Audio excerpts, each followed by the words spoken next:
Benvinguts al canal d'Estimem els arbres. Avui parlarem del vern, origen i ubicació. El vern és un arbre originari de tota Europa i el sud-est d'Àsia. Addicionalment pot rebre els noms d'arbre negre, morera borda i mosquiter. Viu vora els boscos de ribera, tant a la terra baixa com a la muntanya mitjana. Aquests arbres els podem trobar en sòls humits, generalment a les riberes dels rius, en canals de regadius on formen vernedes. Uns bons exemplars els podem trobar a la Cerdanya, seguint el curs del riu Segre. A casa nostra també en tenim, a les riberes del nostre riu Congost. Característiques. El vern pot arribar a una alçada de 25 metres i té una capçada ampla i arrodonida. El tronc és dret i amb escorça llisa, verdosa al principi, però esdevé marronosa amb l'edat, formant crostes que acaben caient. Les seves fulles són arrodonides i resinoses. La floració té lloc entre l'abril i el maig. Els fruits són petits i estan protegits per esquemes dins d'una mena de pinya petita i compacta. A la tardor, aquestes pinyes s'obren i cauen els fruits que es disseminen amb l'ajut de petites ales. Consell pels caminants.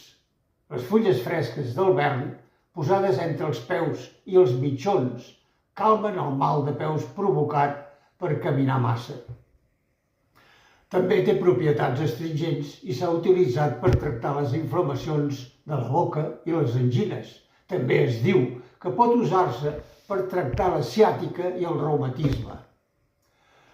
Les llavors d'aquest arbre són de les menges preferides del lloer, un ocell semblant a una cadernera. Quan es moren els verns, es converteixen en arbres niu pel picot garces petit. Parlem de la fusta. La fusta submergida a l'aigua madura molt temps.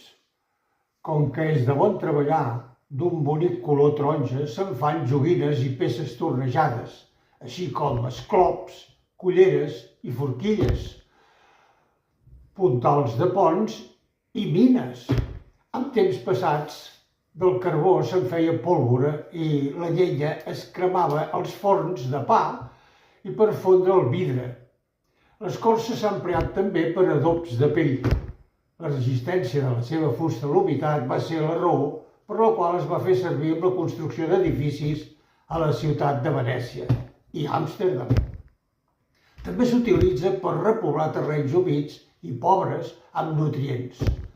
Una característica d'aquesta fusta és que quan és tallada passa de color blanc a roig.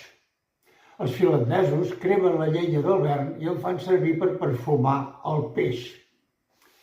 Conclusió. A banda de les propietats característiques d'aquest arbre, també té alguna curiositat. Les puces queden enganxades a les fulles tendres. L'escorça interna bullida en vinagre deslliura la pell dels paràsits. El bestiar, excepte els porcs, mengen fulles de vern i els cavalls els energitzen i els ingereixen per la llengua. Tot plegat, un dels arbres més potents, sobretot pels venecians. Bé, sobretot, estimem els arbres de la mateixa manera que ells ens cuiden a nosaltres. Salut! Recordeu, el proper arbre parlarem del boix.